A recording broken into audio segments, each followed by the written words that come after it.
Rajnagar part 2 की पार्षद है, आप उनके कार्यों पर आवाज़ उठाते हैं। आपको क्यों लगता है कि वो अपने कार्यकाल में विफल रही हैं? जो हमारे पार्षद है, राजनगर पार्ट 2 लगातार इतने वर्षों से पार्षद दिए जा रहा है।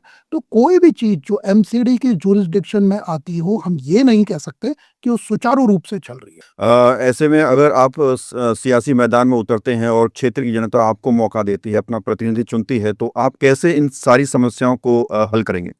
तो एक मकसद तो हमारा साफ है, जो कि हमने दर्शाया भी है कि अगर हमें मौका मिलता है, हुँ। तो सभी कॉमन एंट्री और एग्जिट पॉइंट को प्रवीण जी हम इंक्रोचमेंट फ्री बनाने जा रहे हैं। इतनी सारी आप प्रॉब्लम बता रहे हैं, एमसीडी की प्रॉब्लम बता रहे हैं, जल बोर्ड की बता रहे हैं, तो जो तमाम पॉलिटिकल पार्टीज़ हैं, वो इन चीज़ों पर काम क्यों नहीं कर रही? तो अगर अपोजिशन बधाईवीर बनी रहेगी और उसी डीडीए पार्क की रोड भगत सिंह में जहाँ नाले का पानी है, जनता को कंटामिनेटेड वाटर मिल रहा है, लोगों की नींव में वो गंदा पानी जा रहा है, लाखों करोड़ों के मकान बर्बाद हो रहे हैं और आप उसी रोड के ऊपर बिजली के खंभों के ऊपर अपनी तस्वीरें बधाईवीर के तरह लगाओगे, तो आप काम कहाँ कर रहे हैं? इनका काम तो हम कर रहे हैं। नमस्कार, मैं हूं प्रवीण। इंडिया टाइम 24 न्यूज़ के पॉडकास्ट में आपका बहुत-बहुत स्वागत है और आज हमारे साथ हमारे मेहमान हैं राजनगर पार्ट 2 से आरडब्ल्यूए के general secretary advocate Pradeep Navani. Pradeep Navani ji से आज हम सवाल करेंगे सियासत, समाज और क्षेत्रीय मुद्दों से जुड़े और राजनगर पार्ट 2 की तस्वीर बदलने के लिए किन स्ट्रेटेजीज़ पर ये काम कर रहे हैं, इसके संबंध में बातचीत करेंगे। सर, बहुत-बहुत स्वागत है आपका। नमस्कार प्रवीण जी, आपके दर्शकों को भी नमस्कार। प्रदीप जी, समय-समय पर सोशल मीडिया पर हम लोग देखते हैं आप क्षेत्रीय मुद्दों पर आवाज़ उठाते हैं, आप जलभराव पर आवाज़ उठाते हैं, कूड़ा गंदगी पर आवाज़ उठाते हैं। आपको ऐसा क्यों लगता है कि लगातार हम देखते हैं कि जो राजनगर पार्ट 2 की पार्षद है, आप उनके कार्यों पर आवाज़ उठाते हैं। आपको क्यों लगता है कि वो अपने कार्यकाल में विफल रही हैं? देखिए प्रवीण जी, ये मुझे लगता नहीं है, क्योंकि फैक्ट्स को प्रमाण की ज़रूरत नहीं होती। अगर आप देखेंगे तो जो हमारी स्ट्रीट लाइट्स हैं, वो आज भी इलेक्ट्रिक एनर्जी से चल रही है, जबकि इनको सोलर एनर्जी से किया जा सकता था, ताकि जब लाइट चले जाए, उसके बावजूद भी ये लाइट चलती रहे। जहाँ तक एमसीडी की नालियों का सवाल है, अगर आप भगत सिंह मार्ग पर देखेंगे, जो कि डीडीए पार्क से रोड जाता है, रेलवे क्रॉसिंग रोड पर देखेंगे, एफ ब्लॉक की ज़्यादातर गलियों को देखेंगे, तो आज भी वहाँ पर एमसीडी की जो नालियाँ, एमसीडी की जो ड्रेनेज है, उसमें काला बदबूदार पानी खड़ा हुआ है, जो कि घरों की नींव पर जा रहा है। और जो एमसीडी की ड्रेनेज है, वो सिर्फ बरसात का पानी बहने के लिए है। तो यदि 2026 में भी हमारे सम्मानित निवासी ऐसे रह रहे हैं जो कि शिवरेज आने से पहले की स्थिति थी 1980 की, तो 1980 और 2026 में क्या फ़र्क है? इसका मतलब ड्रेनेज के मामले में ये कंप्लीटली विफल है। अगर हम एनक्रोचमेंट की बात करें, चाहे मेहरौली रोड की बात कर लें, चाहे रेलवे क्रॉसिंग की बात कर लें, चाहे हम शुक्र बाज़ार की बात कर लें, चाहे हम डीडीए पार्क से जो भगत सिंह मार्ग जा रहा है हम उसकी बात कर लें, हर जगह आप एनक्रोचमेंट को देख सकते हैं। रेहड़ी की हो, पटरी की हो, दुकानदारों की हो, उसकी वजह से इमरजेंसी व्हीकल्स जो है, हमारी कॉलोनी में आ नहीं सकते, हमारी कॉलोनी से बाहर नहीं जा सकते हैं। उसके अलावा अगर आप पार्कों को देखेंगे, तो जितने भी हमारे पार्क हैं, चाहे वो डीडीए पार्क हो, उसकी दुर्दशा आपसे छुपी नहीं है।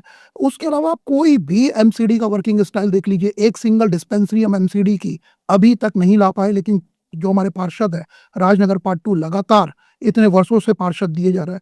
तो कोई भी चीज़ जो एमसीडी की जुरिस्डिक्शन में आती हो, हम ये नहीं कह सकते कि वो सुचारू रूप से चल रही है।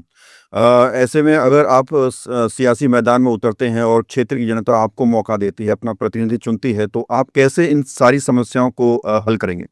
देखिए प्रवीण जी, जहाँ तक हल करने का सवाल है, तो हमारी जनता जानती भी है कि जहाँ तक मेहरौली रोड और रेलवे क्रॉसिंग का सवाल है, जब हम कुछ भी नहीं है, तो हम ऑनरेबल हाई कोर्ट में जा करके रेड पिटीशन लगा करके लगातार इंक्रोचमेंट पे काम कर रहे हैं।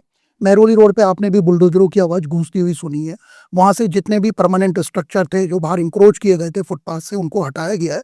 तो एक मकसद तो हमारा साफ है, जो कि हमने दर्शाया भी है कि अगर हमें मौका मिलता है, तो सभी कॉमन एंट्री और एग्जिट पॉइंट को प्रवीण जी हम इंक्रोचमेंट फ्री बनाने जा रहे हैं। और ये मैं आपसे ऑन रिकॉर्ड बोल रहा हूँ। और इसमें कोई रेहड़ी पटरी वाले, कोई हमारे दुकानदार भाई जिनको इंक्रोचमेंट पे बहुत ज़्यादा इंटरेस्ट है, मैं उनसे भी हाथ जोड़ के अपील करूँगा कि वो पूरी प्रयत्न करें कि एमसीडी में हम ना आ पाएँ। क्योंकि यदि हम एमसीडी में आए, तो जितनी भी रोड्स हैं, हम उनको इंक्रोचमेंट मुक्त करेंगे, ये हमारा पहला उद्देश्य होगा। और दूसरा उद्देश्य होगा, जो एमसीडी की ड्रेनेज सिस्टम है, उस पे वाकई बरसात का पानी बहे, ना कि कोई शिविर का पानी बहे, और उस पानी को हम रेन वाटर हार्वेस्टिंग में यूज़ करेंगे, ताकि रेन वाटर हार्वेस्टिंग के प्रोजेक्ट लगाए जा सके। जब कभी इमरजेंसी हो जाती है तो लोगों को रेन वाटर हार्वेस्टिंग का जो पानी है, क्योंकि ग्राउंड टेबल रिचार्ज होगा, उससे दिया जा सके। जहाँ तक सोलर लाइट्स की बात है, सोलर लाइट्स के पैनल के ऊपर हम अपना प्रपोज़ल भी रखेंगे और सदन को इस पर कन्विंस करने की पूरी कोशिश भी करेंगे। एमसीडी की डिस्पेंसरी लाने का पूरा प्रयास किया जाएगा, और एक बारात घर की जो जगह है जिस पे इंक्रोचमेंट हो रखा है, वहाँ पर एक एमसीडी का बारात घर बनाने का भी पूरा प्रयास किया जाएगा। और इसके अलावा जो एमसीडी के जितने भी निकाय हैं, उस पे लगातार आप डेवलपमेंट होते हुए देखेंगे, और ये डेवलपमेंट बोलेगा नहीं, ये डेवलपमेंट हम करके दिखाएंगे। प्रदीप जी, आपको अक्सर देखा गया है कि जब सिस्टम आपका काम नहीं करता तो आप कोर्ट पहुंच जाते हैं, वहां पर रिट लगा देते हैं, कोर्ट के माध्यम से काम कराते हैं। तो क्या आप सारे काम कोर्ट के माध्यम से कराएंगे? क्या ये मान लिया जाए कि आप अपने पॉलिटिकल फायदे के लिए अदालत का इस्तेमाल कर रहे हैं? देखिए प्रवीण जी, जहाँ तक पॉलिटिकल फ़ायदे के लिए अदालत को यूज़ करने का सवाल है, ये मेरे ऊपर सरासर गलत इल्ज़ाम है। और जो हमारे राजनीतिक प्रतिद्वंदी हैं, जो राजनीतिक लोग हैं, वो लगातार ऐसे इल्ज़ाम हमारे ऊपर लगाते भी रहते हैं।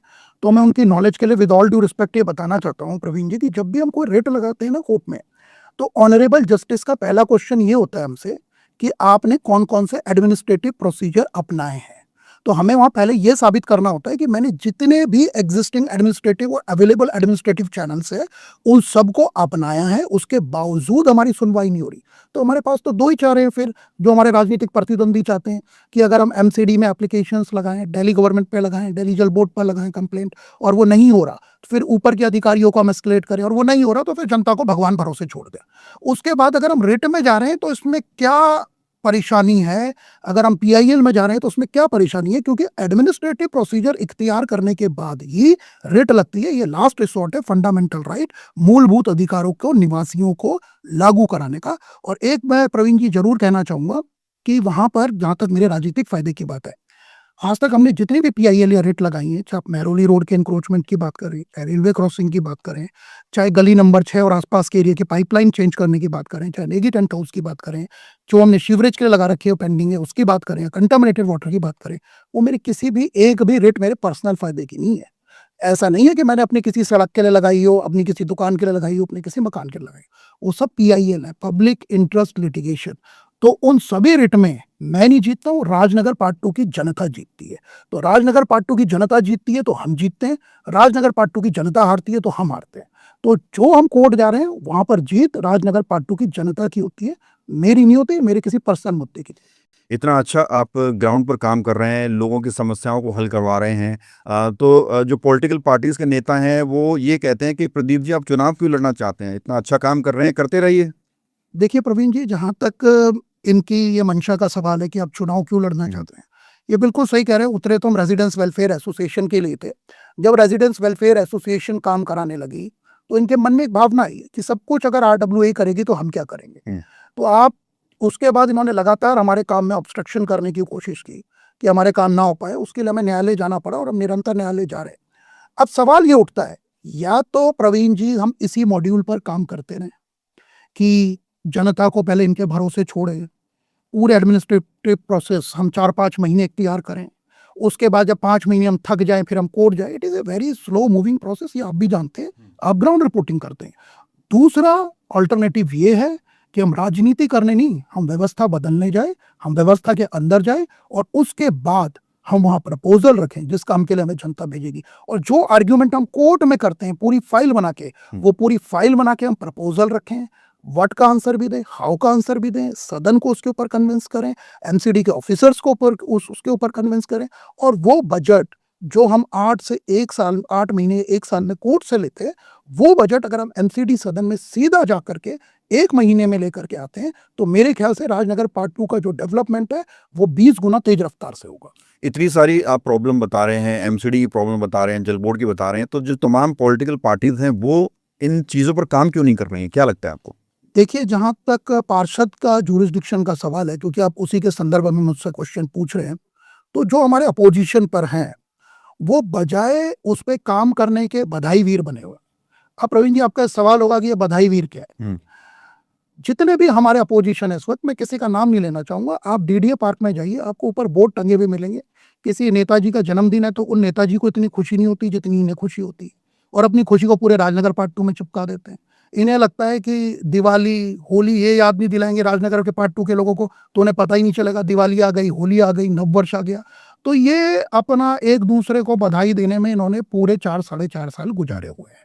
तो अगर अपोजिशन बधाई वीर बनी रहेगी और उसी डीडीए पार्क की रोड भगत सिंह में जहाँ नाले का पानी है, जनता को कंटामिनेटेड वाटर मिल रहा है, लोगों की नींव में वो गंदा पानी जा रहा है, लाखों करोड़ों के मकान बर्बाद हो रहे हैं और आप उसी रोड के ऊपर, बिजली के खंभों के ऊपर अपनी तस्वीरें बधाई वीर के तरह लगाओगे, तो आप काम कहाँ कर रहे हैं? इनका काम तो हम कर रहे हैं। आप बता दीजिए अगर कोई क्वेश्चन उठा रहा हो एमसीडी की कार्यप्रणाली में, इनका काम तो हमें करना पड़ रहा है। आप अपने मीडिया बाइट में बीजेपी के नेताओं के खिलाफ भी बोलते हैं, आम आदमी पार्टी के नेताओं के खिलाफ भी बोलते हैं। तो जनता ये जानना चाहती है आखिरकार प्रदीप नवानी जी के मन में क्या है? चुनाव ये लड़ना चाह रहे हैं, कैसे चुनाव लड़ेंगे जब सब पार्टियों की आप नेताओं की बुराई करते हैं? देखिए प्रवीण जी, मैंने आपको भी बहुत इंटरव्यू दिए हैं और अपने कई मीडिया बंधुओं को भी दिए हैं। इनफैक्ट हमारा सोशल मीडिया प्लेटफॉर्म भी है, इंस्टा में भी है, फेसबुक में भी है, यूट्यूब में भी है, पब्लिक है सब। प्रवीण जी, आज तक मैंने जितनी भी क्रिटिसिज्म किया है, हाँ। मैंने व्यक्तिगत किया है। एमएलए के रूप में जो चुन के आए हैं, अगर वो काम नहीं कर रहे हैं तो मैंने उनके खिलाफ बोला है। काउंसलर के रूप में जो चुन के आए हैं, मैंने उनके खिलाफ बोला है। काउंसलर तो काम करते ही नहीं है, पार्षद पक्की उनके बिहाफ में मैदान में उतरते हैं हमारे यहाँ, तो मैंने उनके खिलाफ बोला है। मेरी राजनीति कभी भी किसी पार्टी के विरुद्ध नहीं रही है, मेरे व्यक्ति के खिलाफ रही है और ये हमारा अधिकार भी है। अगर कोई व्यक्ति चुन के आ रहा है और उसके बाद वो अपनी राजनीतिक ड्यूटीज को डिस्चार्ज नहीं कर रहा है, तो हम व्यक्ति के खिलाफ तो बोलेंगे। तो हमने लगातार व्यक्ति के खिलाफ बोला है, क्योंकि मुझे भी ये पता है कि जो चुनाव लड़े जाते हैं वो बड़े बड़े चेहरों पे लड़े जाते हैं। हमारा दुर्भाग्य है, चाहे वो मोदी जी हो, चाहे केजरीवाल जी हो, लेकिन ये भी कटु सत्य है, क्या वो आकर के राजनगर पार्ट 2 का काम करेंगे? प्रवीण जी, राजनगर पार्ट 2 का काम वो करेगा जो चुन करके आए, चाहे वो विधायक हो, चाहे वो पार्षद हो, और वो काम नहीं करेंगे तो निस्संदेह हम व्यक्तिगत रूप में उनको क्रिटिसाइज भी करेंगे, ना कि पार्टी को करेंगे। अभी कुछ दिनों पहले एक सोशल मीडिया पर सुरेंद्र भारद्वाज का वीडियो भी वायरल हुआ था। लाइव आकर उन्होंने इनडायरेक्टली आपके बारे में कुछ कहा था, धमकियां दी थी। इसको आप कैसे देखते हैं? देखिए, मैंने पहले भी कहा था कि जहां तक इनकी धमकियों का सवाल है और इनकी बौखलाहट का सवाल है, उससे हम डरने वाले तो है नहीं। और जिस तरीके की ये भाषा का प्रयोग करते हैं प्रवीण जी, जिस तरीके की शैली का प्रयोग करते हैं, जो इनका बौद्धिक स्तर है, उसमें बौद्धिक स्तर, हमारे बौद्धिक स्तर में फ़र्क है। उसमें आकर के तो खैर मैं जवाब नहीं दूँगा। लेकिन हाँ, जहाँ तक न्याय संगत, विधि संगत और तर्क संगत है, वो इनको लगातार जवाब मिल रहे हैं, उनको पता भी है और आगे भी मिलते रहेंगे। राजनगर पार्ट 2 के डेवलपमेंट की बात हम लगातार उठाते रहेंगे। और प्रवीण जी, 2 पंक्तियों के माध्यम से इस बात का जवाब मैं जनता के सामने ज़रूर देना चाहूँगा कि तुम्हारी सोच के साँचों में मैं ढल नहीं सकता, ज़ुबान काट दो, मैं लहज़ा बदल नहीं सकता, मुझे भी मोम का पुतला समझे हो क्या? ये तुम्हारी लौ से ये लोहा पिघल नहीं सकता। बहुत बढ़िया। आप वकालत भी अच्छी करते हैं, राजनीति भी अच्छी है और शायर भी अच्छे हैं, आज पता चला है। देखिए प्रवीण जी, बस जो छोटा-मोटा है वो आप जैसे पत्रकार हाँ। लोगों के सामने हम अपनी बात रखने का प्रयत्न करते हैं बस। प्रदीप जी, अभी कुछ दिनों पहले या कुछ महीनों पहले मैं कहूँगा, एक वीडियो वायरल हुई थी जब नेगी टेंट हाउस के पास एक व्यक्ति को धमकाया गया था जो कि उत्तराखंड से आता था। आपको भी नेगी टेंट हाउस के पास से धमकियां दी गई, आप भी उत्तराखंड से आते हैं, तो क्या ये माना जाए कि कहीं ना कहीं उत्तराखंड के लोगों को टारगेट किया जा रहा है आपके क्षेत्र में? देखिए प्रवीण जी, अगर किसी नेता को कोई भी हो, चाहे धमकी देनी है तो हमें धमकी दे, लेकिन मेरा इनसे रिक्वेस्ट है कि हमारे समाज को टारगेट ना करे। जहाँ तक उत्तराखंड का सवाल है, उसके इतिहास में ही वीरता है। इस देश को 2-2 पराक्रमी रेजिमेंट देने वाला प्रदेश भी उत्तराखंड है। और जब-जब सरहदों में ज़रूरतें पड़ी है, तो उत्तराखंड की माँओं ने अपनी कोख न्यौछावर की है। और लगभग हर चौखट से इस देश की रक्षा में अपने बेटों को भेजने वाला भी उत्तराखंडी है। और जब-जब भारतीय सेना ने युद्ध भूमि के अंदर युद्ध घोष का नारा लगाया है, उसमें कहीं न कहीं जय बद्री और कालिका माता के जो जयकारे हैं, वो भी गूंजे हैं। जब-जब कहीं न कहीं किसी सैनिक का खून बहा है सरहदों में, तो उस खून के कतरे में कहीं न कहीं उत्तराखंडी जवान भी शामिल है। और ये भी सभी को पता है कि 300 चीनी सैनिकों को 72 घंटे अकेले रोकने वाले शहीद जसवंत सिंह रावत जैसे न जाने कितने उत्तराखंडी जवान आज भी सरहदों की रक्षा कर रहे हैं। तो ये इस प्रदेश की वीरता का इतिहास है और मुझे इसमें गर्व है। और इससे ज़्यादा मैं अपने विरोधियों को, जो उत्तराखंड को टारगेट कर रहे हैं, इससे ज़्यादा मैं कुछ नहीं कहना चाहूँगा। बाकी तो उनको जनता जवाब दे रही है और आगे भी देगी। प्रदीप जी, आपकी जो क्षेत्रीय निगम पार्षद है पूनम भारद्वाज, उनके बारे में कहा जाता है, आप भी कहते हैं कि भाई सिविक सेंटर में जाते हैं तो क्षेत्रीय मुद्दे नहीं उठाती, एमसीडी मीटिंग्स में क्षेत्रीय मुद्दे नहीं उठाती हैं, तो इससे प्रॉब्लम क्या है? देखिए प्रवीण जी, मेरा कहना नहीं है। हमने डॉक्यूमेंट भी सार्वजनिक किया है, आपके चैनल को भी दिया है, सोशल मीडिया में भी है। म्युनिसिपल सेक्रेटरी ने ये इन्फॉर्म किया in black and white in writing कि 69 मीटिंग्स हुई हैं इनके कार्यकाल में जून तक, और इन्होंने उन मीटिंग्स में ना तो कोई क्वेश्चन रखा है ना कोई प्रस्ताव रखा है। और मैं ये भी आपके माध्यम से जनता को बताना चाहूँगा कि पहले ट्रांसपोर्ट भत्ता, ट्रांसपोर्ट अलाउंस जो हमारे काउंसलर को दिया जाता था, आपको पता होगा 300 रुपए था।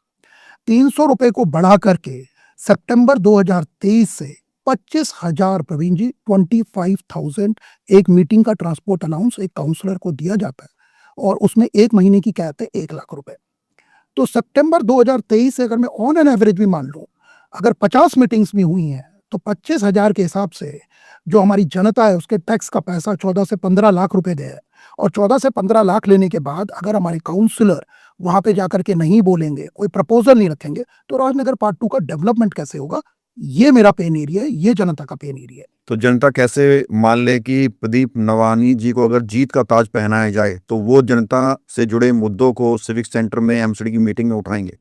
प्रवीण जी, जब आज हम ऑनरेबल हाई कोर्ट में पीआईएल के लिए सैकड़ों लोगों की आवाज बनती है, मेरी टीम और हम और राजनगर पार्ट 2 की जनता के विश्वास के साथ वह हमारी आवाज गूंजती है, तो अगर हाई कोर्ट में हमारी आवाज गूंज सकती है ऑनरेबल जस्टिस के सामने, और जहां में दो काउंसिल दिल्ली गवर्नमेंट के और डिपार्टमेंटल काउंसिल, चाहे एमसीडी हो चाहे दिल्ली जल बोर्ड हो, वो हमें अपोज करते हैं, और अगर अकेले हम वहां खड़े होकर के 60,000 लोगों की आवाज वहां गुंजा सकते हैं, तो प्रवीण जी एमसीडी सदन तो के अंदर मुझे कुछ कहने की जरूरत नहीं है कि हम कितना बोल सकते हैं, और वो जो हम बोलेंगे भी वो ऑन कैमरा हम जनता के सामने भी लाएंगे। खबरों से खबरदार रहने के लिए चैनल को सब्सक्राइब करें और प्रेस करें बेल आइकन।